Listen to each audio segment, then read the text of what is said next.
Bien, buenas tardes a todos. El día de hoy vamos a hablar sobre el control constitucional y esto pues es en concordancia directamente con nuestra materia que es el juicio de amparo. En un primer momento tenemos que explicar lo que para nosotros o la propia teoría ha significado la supremacía constitucional. Para abordar y entender la supremacía constitucional es muy importante que nosotros nos vayamos a el texto de lo que se establece en el artículo 133 de la Carta Magna o de la Constitución Política de los Estados Unidos Mexicanos.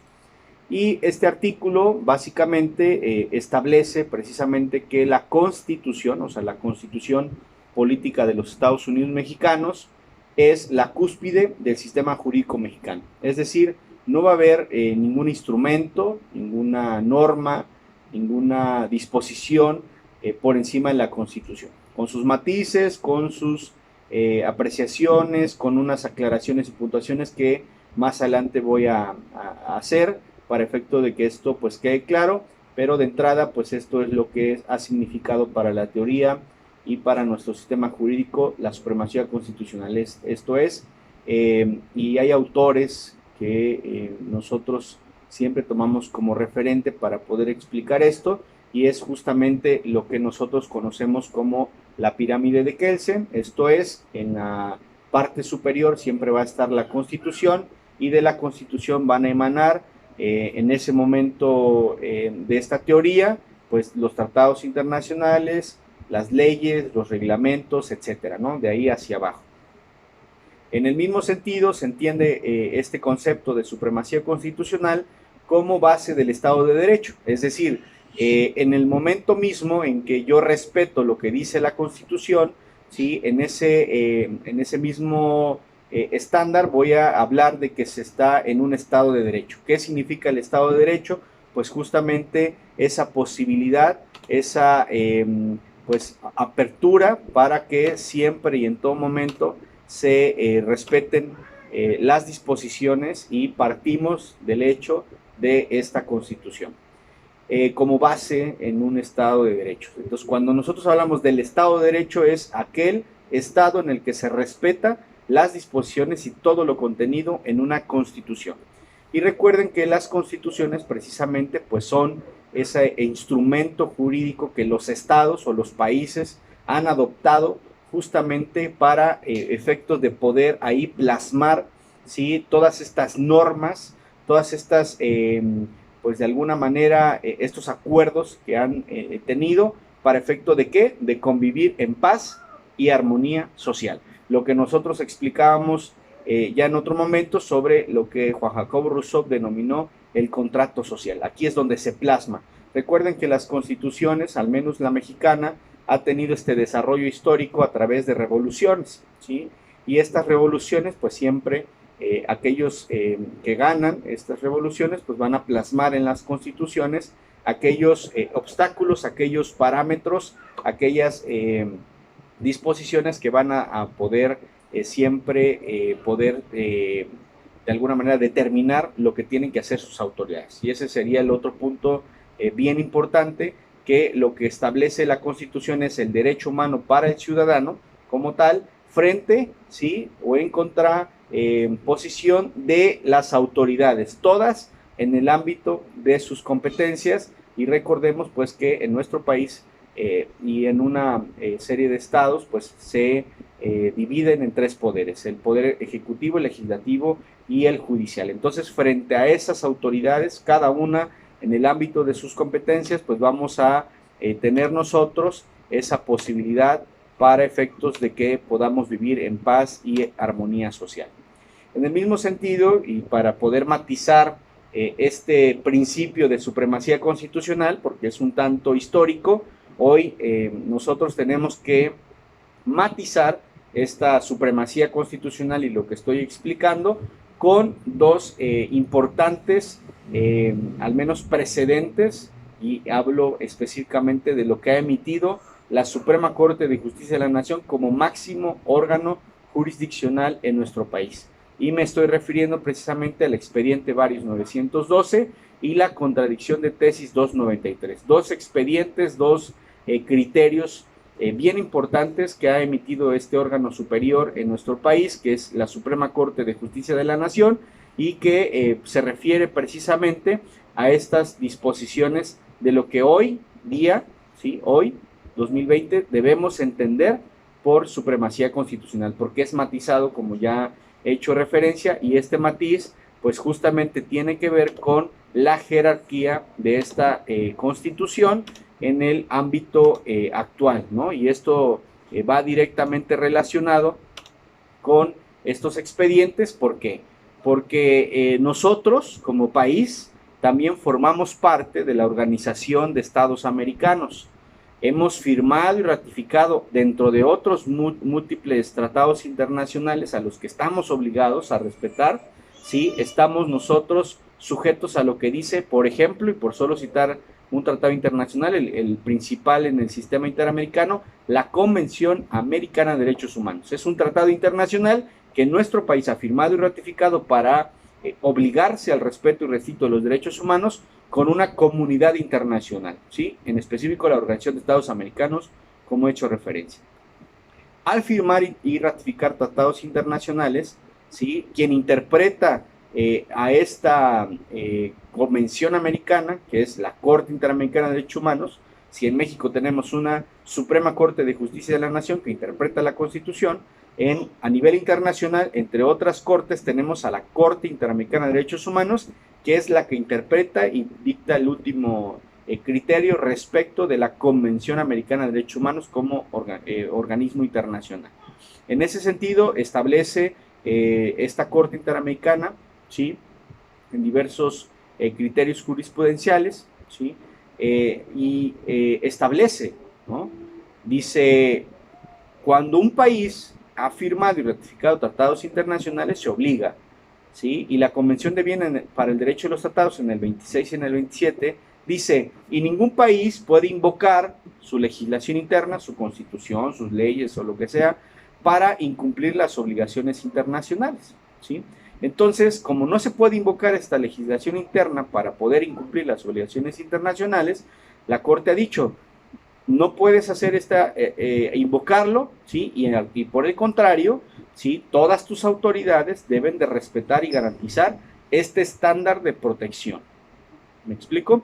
Entonces, es importante aquí porque entonces esa pirámide de Kelsen, ¿sí? a la que he hecho referencia, entonces ya no necesariamente, y por eso quiero matizarlo, va a estar la Constitución, porque la Constitución como máxima norma establece en el 1, dice, se le dará lo más favorable a la persona humana.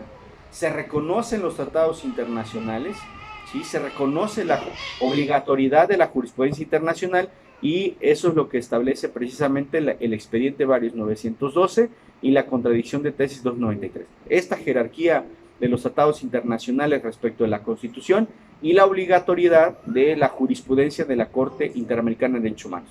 ¿Qué dice? Pues bueno, que aunque nuestro país no sea el país juzgado, sentenciado por violar derechos humanos, esta jurisprudencia, por ser de la Corte Interamericana, es totalmente obligatoria para todas las autoridades en el ámbito de sus competencias. Es decir, si yo como juez voy a dictar una sentencia, hoy día ya no solo tengo que ver lo que dice la Constitución, lo que dicen las leyes, lo que dice la jurisprudencia, ¿sí? Sino también lo que dicen los tratados internacionales y la jurisprudencia emanada de estos tratados internacionales, de tal suerte que yo cumpla con este uno constitucional de darle lo más favorable a la persona humana, pero lo más importante, que no transgreda estos derechos humanos reconocidos en estos instrumentos, ¿no? Y darle lo más favorable, pues es justamente aquella norma que tenga un mayor estándar de protección, pues aplicarlo en los casos específicos y concretos. Entonces esta pirámide de Kelsen, algunos teóricos establecen, bueno, en realidad ya no es una pirámide, porque hoy con el 1 constitucional yo podría elegir la norma más favorable y no importa que no sea la Constitución en estricto sentido, ¿no? Entonces es importante, jóvenes, que ustedes conozcan estos criterios, ¿sí? Para efectos de que nosotros tengamos un conocimiento integral, tengamos un conocimiento completo de lo que hoy existe en nuestro sistema jurídico mexicano. De tal suerte que yo pueda siempre y en todo momento pues tener toda la información a efecto de poder yo llevar a cabo este ejercicio profesional en su momento, ustedes jóvenes estudiantes, pues como abogados. En ese sentido, tenemos otros principios bien importantes que vamos a encontrar en el control constitucional, como lo es precisamente el principio de rigidez constitucional, y este lo debemos de entender de la siguiente manera. La Constitución, ¿sí?, como máxima norma, como carta magna de los países, pues no podemos nosotros llevar a cabo reformas, ¿sí?, de manera libre. Cualquier persona pudiera reformarla, no es así. Este principio de rigidez constitucional significa la imposibilidad de reformar la Constitución de manera libre. Pues para ello, o sea, es decir, sí se puede reformar, obviamente, las normas en general, tanto la Constitución como las normas secundarias y los propios tratados internacionales, deben tener esta posibilidad, ¿sí?, de ir evolucionando a través del tiempo, ¿sí? No es lo mismo analizar hoy un caso, ¿sí?, en cualquiera de las materias que nosotros conozcamos, ¿sí?, bajo esta jurisprudencia constitucional e internacional, cuando hoy las nuevas realidades, ¿sí?, la nueva sociedad, pues va pues evolucionando, va cambiando en todo momento. Entonces las normas siempre tienen que ir acordes con la realidad social, siempre a la par. No podemos nosotros ir desfasados, ¿no? Por ejemplo, hoy día en algunos estados existen todavía delitos, ¿sí?, aun cuando están en urbes, es decir, en ciudades, el delito de abigeato, por ejemplo. El delito de abigeato no es otra cosa que el robo de semovientes, ¿sí? Se roban las vacas, los caballos, lo que sea, ¿no? Entonces, pues en ciudades donde ya no existe en específico esta crianza, en esos lugares territoriales muy concretamente, pues esos tipos penales pues pasan a ser letra muerta, ¿no? Por ejemplo, hoy hay muchos códigos civiles que aún no permiten que se casen personas del mismo sexo, ¿no? Cuando la realidad social es que ya hay personas del mismo sexo conviviendo. Y entonces, al no darles ese respaldo legal, cuando uno de ellos fallece, el otro se queda en estado de indefensión, porque justamente, pues para la ley, él no es su pareja, él no es su esposo, su esposa, su concubino, su concubina. Para la ley no existe esta persona. Entonces creo que hay una violación ahí grave de derechos humanos. Hoy podemos hablar del aborto, que tampoco está regulado, la eutanasia, la muerte anticipada, y una serie de la fecundación in vitro también, ¿sí?, donde no está regulado adecuadamente, es decir, la realidad social ha rebasado el sistema jurídico mexicano, y entonces pues la exigencia, es decir, todas las autoridades en el ámbito de sus competencias tienen que promover, respetar y garantizar los derechos humanos. ¿Se está garantizando, respetando los derechos humanos al no legislarlo, al no preverlo, al no regularlo? Pues claro que no. Hay vacíos legales que el Poder Legislativo es el que está incumpliendo estas obligaciones con respecto de las personas, ¿no? Entonces, siempre se tiene que ir pues adecuando esta legislación para efectos de poder proteger con esta máxima de protección los derechos humanos. Entonces, estas reformas, ¿sí?, a las que vengo haciendo alusión, dado la realidad social, pues tienen que llevar un proceso. Este proceso legislativo, ¿sí?, que es una iniciación, una discusión, una aprobación, una publicación, una sanción y una iniciación de la vigencia, el proceso legislativo a nivel constitucional, a nivel federal, está en el 135, donde establece que serán las 2/3 partes de la legislatura las que pues puedan en determinado momento llevar a cabo una reforma del orden constitucional, y más adelante establece que será aprobado por las legislaturas de los estados, de cada una de las entidades federativas, ¿no? Entonces, como se podrán dar cuenta, la Cámara de Diputados puede ser la Cámara de Iniciativa, ¿sí?, y la Cámara de Senadores ser justamente la revisora, o sea, y se va a discutir, ¿sí? Entonces, pues siempre bajo esos parámetros de discusión para poder llevarlo a cabo, ¿no? Contra las reformas constitucionales, es decir, contra reformas o la propia Constitución, hoy en nuestro sistema jurídico mexicano no procede absolutamente ningún recurso, ¿sí? No procede ni el juicio de amparo, ¿no? Y aquí, pues bueno, hay que hacer las debidas aclaraciones. Esto que aparenta ser protector del principio de rigidez constitucional, pues lo que ha sucedido es que pues en muchas de las ocasiones se violenten los derechos humanos y se encuentra estado de indefensión la ciudadanía al no preverse ningún recurso.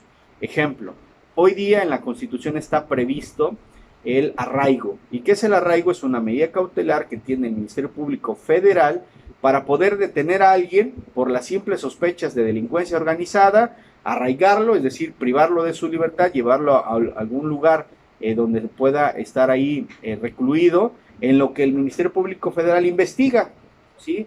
Es decir, se violenta todo y este debido proceso que establece la propia Constitución, que es nadie puede ser detenido si no es por orden de aprehensión, por estar cometiendo delito en flagrancia o por falta administrativa.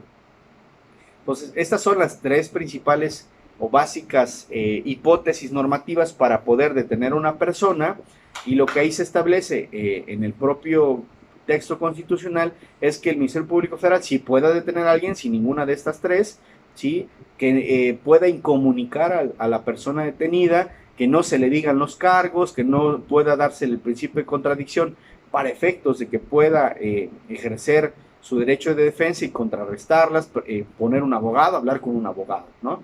Entonces, vean, y aquí dejaría preguntas para su reflexión. Entonces, ¿se podría en determinado momento violar la Constitución a sí misma?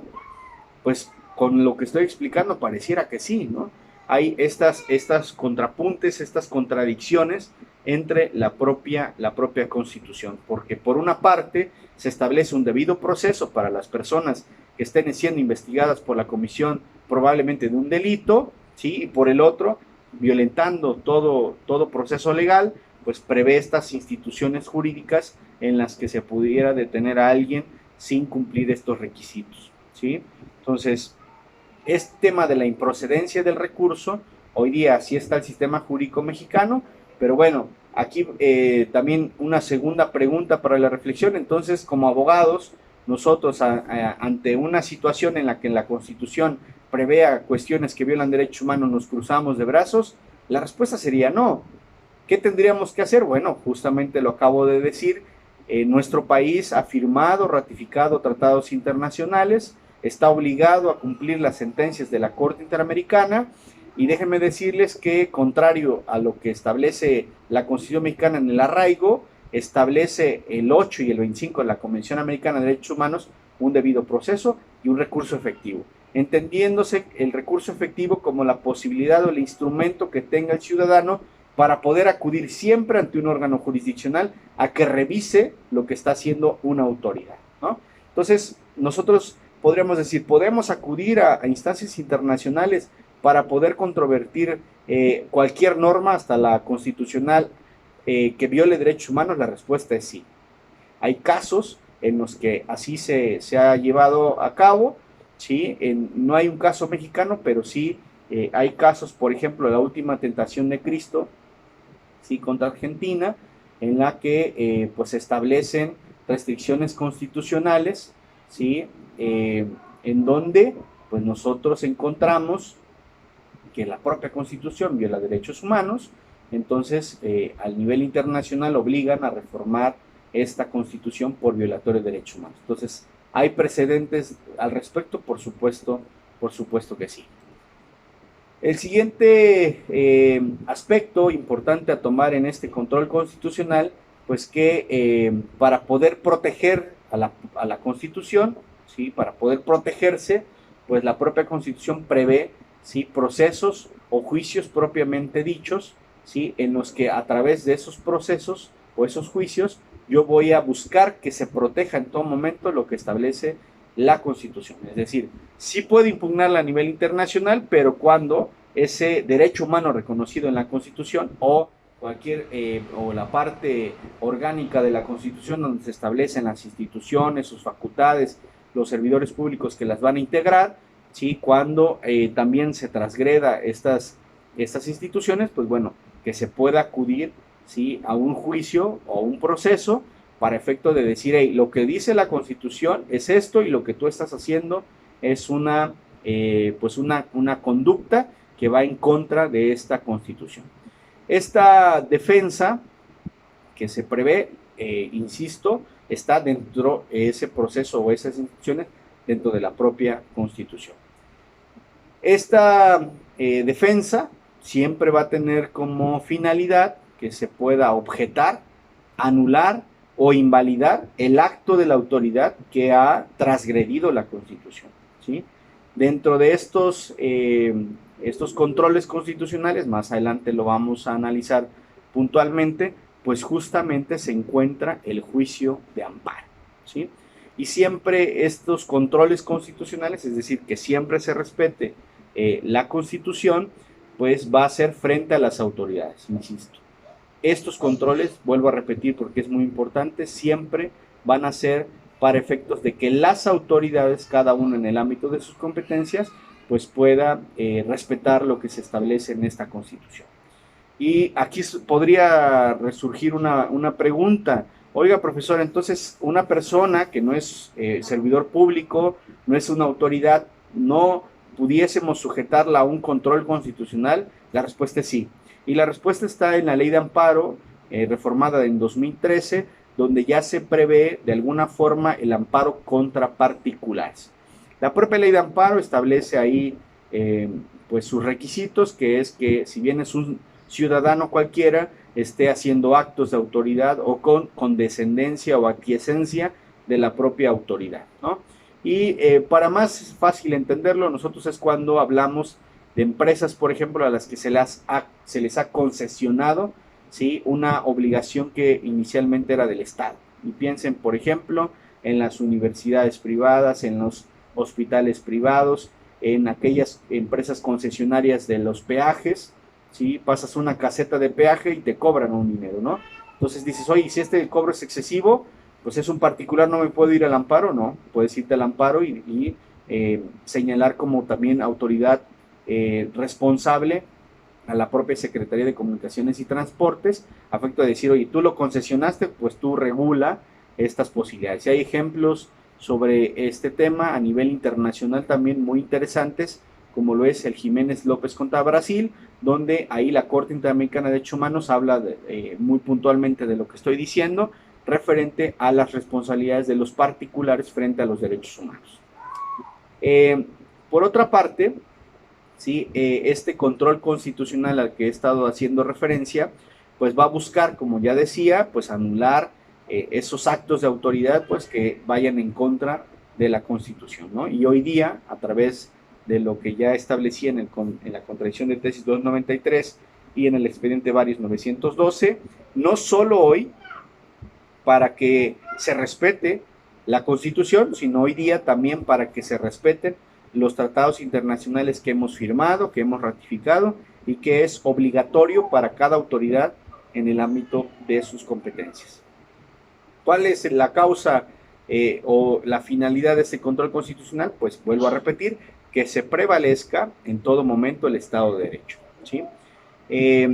Otra de las finalidades o causas del control constitucional, pues es que si estos controles, de alguna manera, es del ciudadano frente al gobernante o el gobernado frente al gobernante, pues nosotros tenemos que poner al gobernado, o sea, al ciudadano, en una situación de igualdad, porque si nosotros nos damos cuenta, la autoridad siempre tiene recursos humanos, financieros, materiales, es todo un aparato de gobierno. Entonces imagínense frente a un ciudadano que a lo mejor económicamente está en una situación precaria, pues cómo te peleas con la autoridad, ¿no? Entonces a través de estos controles, vuelvo a repetir, por excelencia el juicio de amparo para nosotros los ciudadanos, pues trata de poner el juicio de amparo en una situación de igualdad frente a la autoridad, ¿sale? Entonces aquí el Poder Judicial Federal, a través de sus jueces de distrito, ¿sí? Van a tratar de poder colocarte en una posición de igualdad frente a la autoridad. Los órganos del control constitucional, ¿sí? ¿Quiénes son estas autoridades que van a proteger buscar proteger el respeto y respeto de la Constitución, pues tenemos de 3 órdenes. El primero, el jurisdiccional, y aquí es todos los jueces que nosotros ubiquemos, ¿sí? Ahí estarán las autoridades para hacer el control constitucional. ¿Quién conoce del juicio de amparo indirecto? El juez de distrito. ¿Quién conoce del amparo directo? Los tribunales colegiados de circuito, ¿sí? Entonces son 2 por ahora, me gustaría que así se lo aprendan. En cuanto a las autoridades o órganos de control constitucional jurisdiccionales, jueces de distrito, tribunales colegiados de circuito. Jueces de distrito, amparo indirecto, tribunales colegiados de circuito, amparo directo. No se preocupen, con mucha calma vamos a explicar cada uno de estos para efecto de irlo entendiendo. Hoy lo que me interesa es que ustedes visualicen en dónde estamos parados como control constitucional y dónde está el juicio de amparo. Hay otros controles constitucionales, ¿sí? Como por ejemplo el control, lo que la teoría establece como control constitucional político, que es a través de las acciones de inconstitucionalidad, ¿sí? Que conoce la Suprema Corte de Justicia de la Nación, y lo mismo en órganos de control constitucional mixtos, como o a través de la controversia constitucional, y conocerá la Suprema Corte de Justicia de la Nación.